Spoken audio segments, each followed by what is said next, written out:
Bismillahirrahmanirrahim. Assalamualaikum warahmatullahi wabarakatuh. Saya Iqbal Fahrul Aziz sebagai moderator dari kelompok 5 mata kuliah analisis laporan keuangan akan memandu jalannya diskusi pada kesempatan kali ini yang akan mengangkat tema tentang rasio solvabilitas, di mana kelompok 5 terdiri dari Sofahul Asror, Rolis Elsa Salsabila, dan juga Anindita Risnatun Maulidiah. Langsung saja biar tidak terlalu lama, kita langsung masuk ke materi yang pertama, yakni pengertian dan manfaat, yang akan dijelaskan langsung oleh saudari Elsa. Kepadanya waktu dan tempat saya persilahkan. Assalamualaikum warahmatullahi wabarakatuh. Perkenalkan, nama saya Rolis Elsa Salsabila Ramadhani, NIM 140.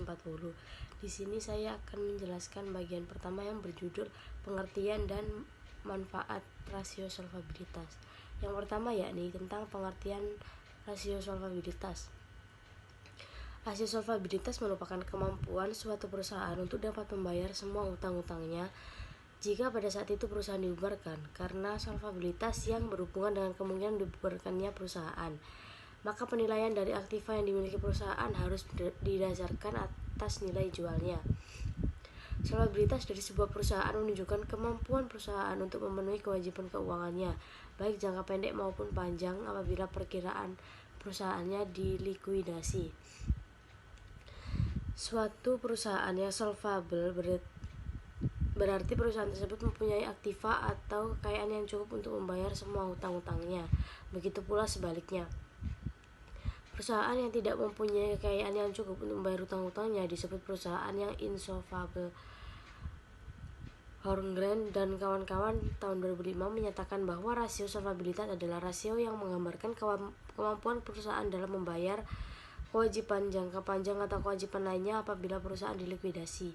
Jika rasionya lebih besar dari 100%, maka perusahaannya dianggap solvable, artinya dapat membayar semua utangnya jika pada saat itu perusahaan dilikuidasi atau dibubarkan.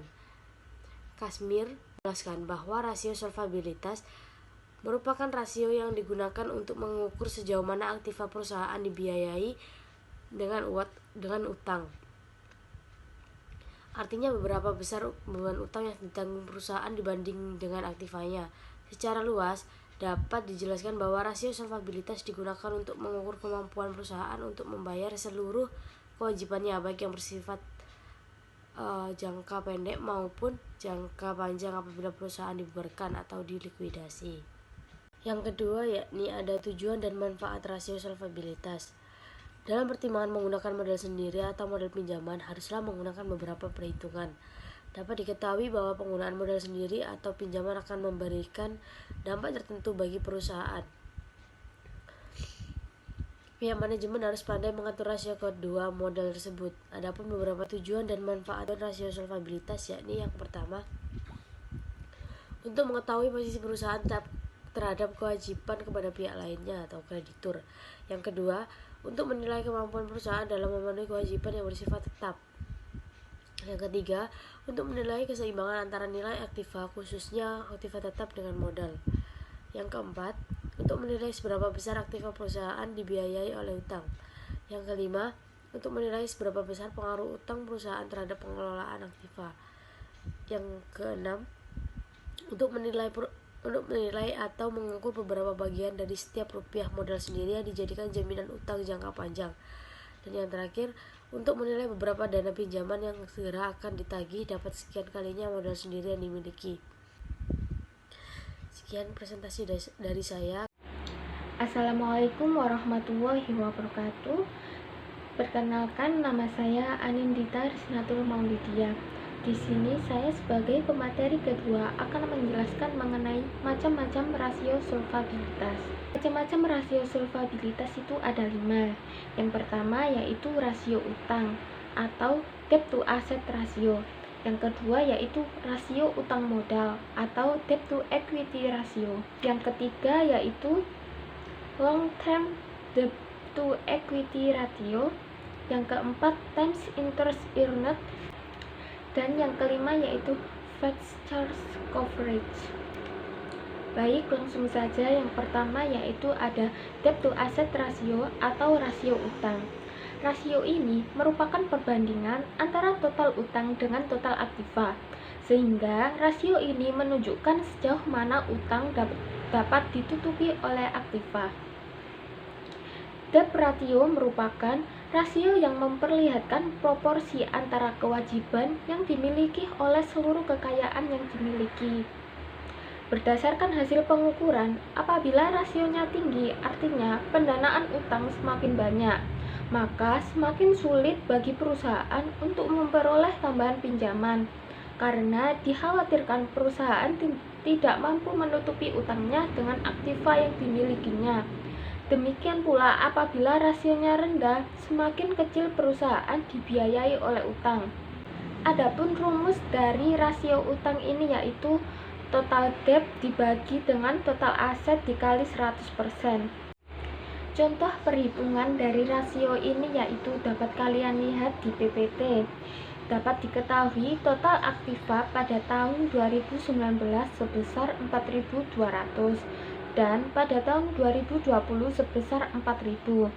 Sedangkan total utang pada tahun 2019 sebesar 2.050 dan pada tahun 2020 sebesar 1.900. Perhitungannya yaitu seperti pada rumus yang tadi saya jelaskan, di mana untuk tahun 2019 total utang pada tahun 2019 sebesar 2.050 dibagi dengan total aktiva pada tahun 2019 yaitu sebesar 4.200, kemudian dikali dengan 100%. Hasilnya yaitu 48,80% atau jika dibulatkan menjadi 49%. Rasio ini menunjukkan bahwa sekitar 49% pendanaan perusahaan dibiayai dengan utang pada tahun 2019. Artinya, setiap 100 rupiah pendanaan perusahaan, maka 49 rupiah dibiayai dengan utang dan 51 rupiah disediakan oleh pemegang saham. Perhitungan untuk tahun 2020 yaitu total utang pada tahun 2020 sebesar 1.900 dibagi dengan total aktiva pada tahun 2020 yaitu sebesar 4.000 kemudian dikali dengan 100%. Hasilnya yaitu 47,5% atau jika dibulatkan menjadi 48%.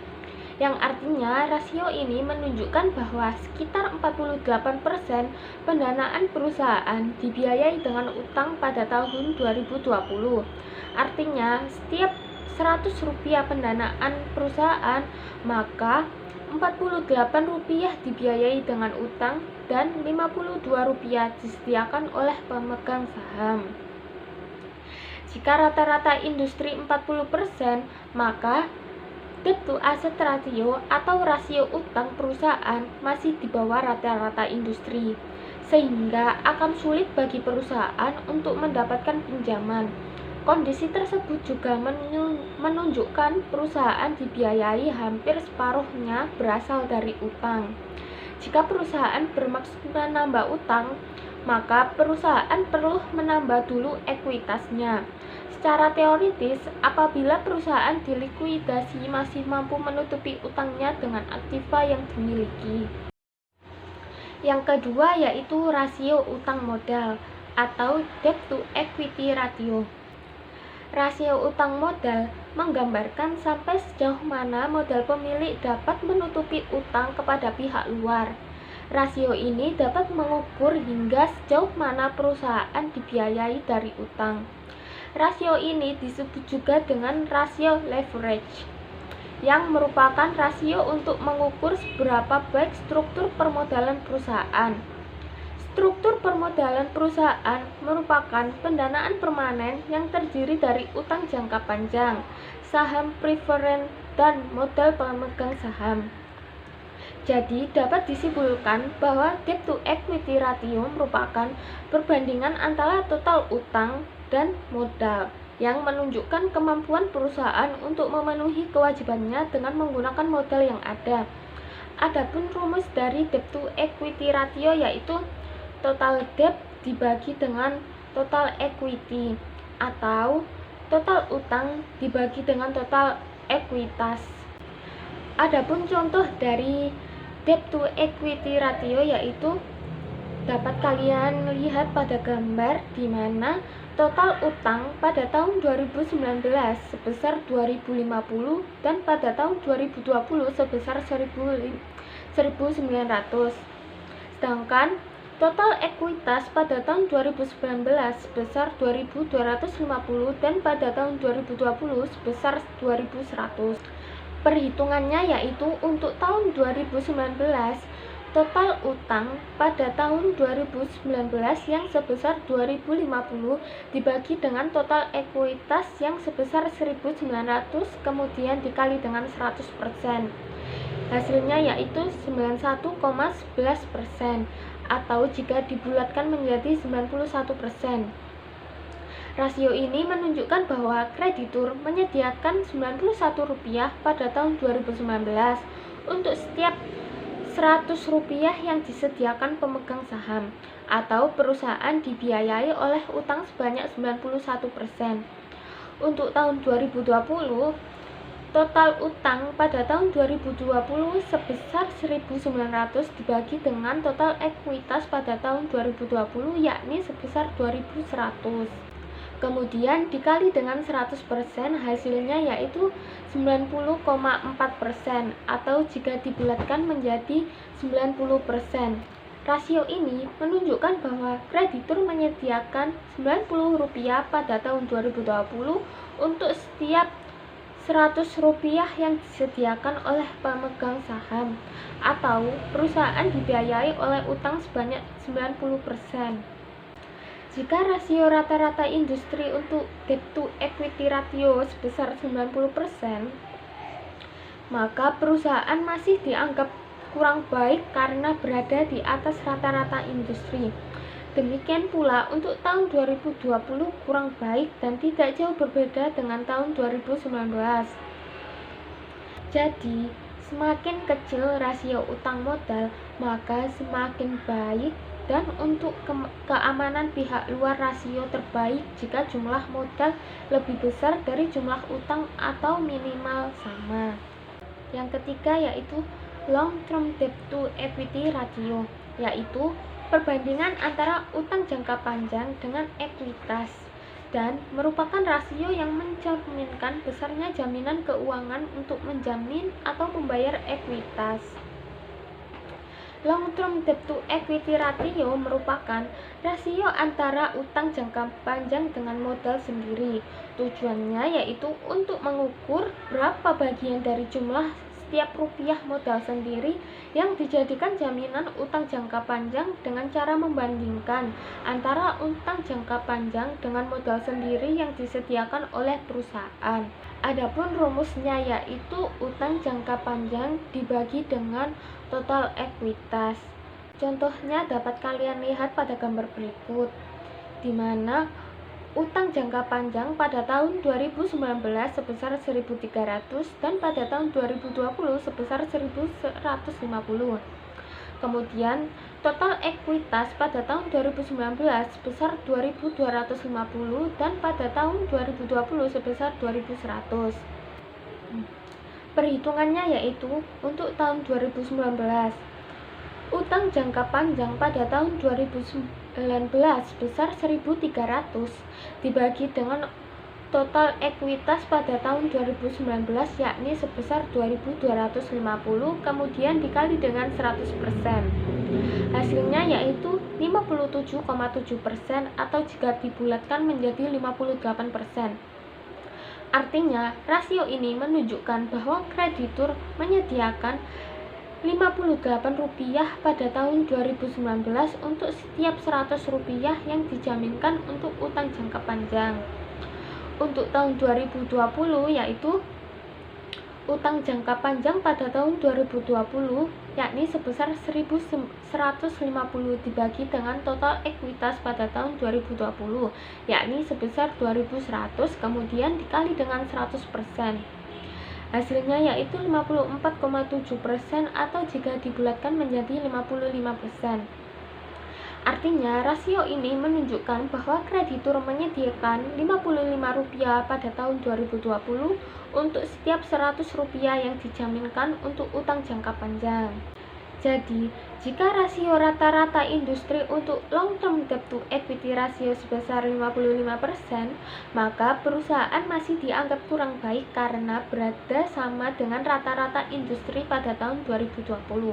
Sedangkan untuk tahun 2019 dianggap sedikit lebih baik karena berada di atas rata-rata industri. Sekian pemaparan materi dari saya. Untuk penjelasan materi mengenai macam-macam rasio solvabilitas yang keempat dan kelima akan dijelaskan oleh pemateri selanjutnya. Assalamualaikum warahmatullahi wabarakatuh. Perkenalkan, nama saya Sofal Asror. Saya pemateri ketiga akan menjelaskan tentang macam-macam rasio solvabilitas yang nomor 4, yaitu Tim's Interest Earnest. LTDER adalah perbandingan antara laba bersih sebelum bunga dan pajak dengan laba bunga dan merupakan rasio yang mencerminkan besarnya jaminan keuangan untuk membayar utang jangka panjang. Rumusnya, Tim's Interest Earnest sama dengan EBIT dibagi interest atau biaya bunga, atau Tim's Interest Earnest EBIT ditambah biaya bunga dibagi biaya bunga. Contohnya, komponen laporan keuangan itu tahun 2019-2020. EBIT-nya yang tahun 2019 yaitu 1.800, yang tahun 2020 1.300. Terus biaya bunga tahun 2019 itu 180, 2020 170. Untuk tahun 19 yaitu Tim Interest Earnest 1.800 dibagi 180 sama dengan 10. Untuk tahun 2020 Tim Interest Earnest dibagi sama dengan 1.300 dibagi 170 sama dengan 7,6. Terus yang nomor 5, macam-macam rasio solvabilitas, yaitu FCC, Fixed Charge Coverage. FCC adalah rasio yang dilakukan apabila perusahaan memperoleh utang jangka panjang atau menyewa aktiva berdasarkan kontrak sewa. Rumusnya, FCC sama dengan EBIT ditambah biaya bunga ditambah kewajiban sewa dibagi biaya bunga ditambah kewajiban sewa. Contohnya, komponen laporan keuangan itu tahun 2019 sama 2020. EBIT-nya tahun 2019 itu 1.670, tahun 2020 1.130. Biaya bunga tahun 2019 itu 180, 2020 170. Terus kewajiban sewanya tahun 2019 itu 40, tahun 2020 30.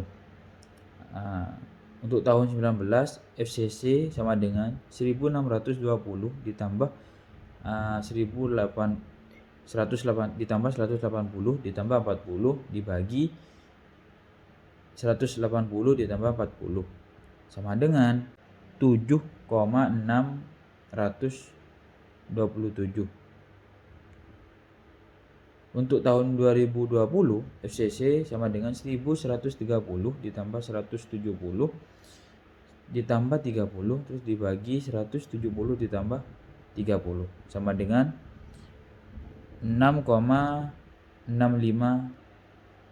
kali. Sekian dari pemateri ketiga. Baik, saya sebagai pemateri terakhir yang akan menjelaskan mengenai aplikasi analisis rasio solvabilitas, di mana di dalam PPT sudah terdapat tabel yang menggambarkan aplikasi dari rasio solvabilitas tersebut. Berikut penjelasannya. Pada tahun 2019, debt to asset ratio sebesar 49%. Artinya dari aktiva perusahaan yang didanai utang atau modal pinjaman sebesar 49%, dan hal ini berarti sebesar 51% dibiayai dengan modal dari pemegang saham. Untuk tahun 2020, sebesar 48%. Artinya dari aktiva perusahaan yang didanai utang modal pinjaman sebesar 48% dan sebesar 51% dibiayai dengan modal dari pemegang saham. Jika dibandingkan dengan standar rata-rata industri 40%, kondisi perusahaan untuk tahun 2019 dan 2020 dinilai kurang baik. Artinya perusahaan dibiayai dengan utang melebihi rata-rata industri. Debt to equity ratio menunjukkan bahwa kreditur menyediakan 91 rupiah pada tahun 2019 untuk setiap 100 rupiah yang disediakan pemegang saham. Perusahaan dibiayai oleh utang sebanyak 91%. Demikian pula untuk tahun 2020 tidak jauh berbeda dengan tahun 2019, yaitu sebesar 90,4%, mendekati 90%. Jika rasio rata-rata industri udah debt to equity ratio sebesar 90%, perusahaan masih dianggap kurang baik karena berada di atas rata-rata industri. Demikian pula untuk tahun 2020 kurang baik dan tidak jauh berbeda dengan tahun 2019. Long term debt to equity ratio menunjukkan bahwa kreditor menyediakan sebesar 58 rupiah pada tahun 2019 untuk setiap 100 rupiah yang dijaminkan untuk utang jangka panjang. Sedangkan sebesar 55 rupiah pada tahun 2020 untuk setiap 100 rupiah. Jika rasio rata-rata industri untuk long term debt to equity ratio sebesar 55%, perusahaan masih dianggap kurang baik karena berada sama dengan rata-rata industri pada tahun 2020. Sedangkan untuk tahun 2019 dianggap sedikit lebih baik karena berada di atas rata-rata industri. Time interest earn tahun 2019 adalah 10 kali atau biaya bunga dapat ditutup 10 kali dari laba sebelum bunga dan pajak. Kemudian untuk tahun 2020 adalah 0,6 kali laba sebelum bunga pajak. Apabila rata-rata industri untuk usaha yang sejenis 10 kali, rasio untuk tahun 2019 baik. Akan tetapi untuk tahun 2020 dinilai kurang baik karena masih di bawah rata-rata industri 10 kali. Hal ini akan menyulitkan perusahaan untuk memperoleh tambahan pinjaman di kemudian hari. Seandainya rata-rata industri untuk fixed charge coverage adalah 7 kali, untuk tahun 2020 hanya 6,65 kali dan ini dinilai menyulitkan perusahaan untuk memperoleh pinjaman. Sementara itu untuk tahun 2019 dengan rasio 7,63 kali dianggap cukup baik karena berada di atas rata-rata industri sehingga memudahkan perusahaan untuk memperoleh pinjaman. Mungkin itu saja yang bisa saya jelaskan mengenai aplikasi analisis rasio solvabilitas. Kurang lebihnya mohon maaf, saya sebagai moderator juga akan menutup penjelasan materi pada kesempatan kali ini. Dimohon kepada teman-teman agar bisa memahami dan juga menyimak video materi yang telah kami sampaikan tadi. Kurang lebihnya mohon maaf. Wassalamualaikum warahmatullahi wabarakatuh.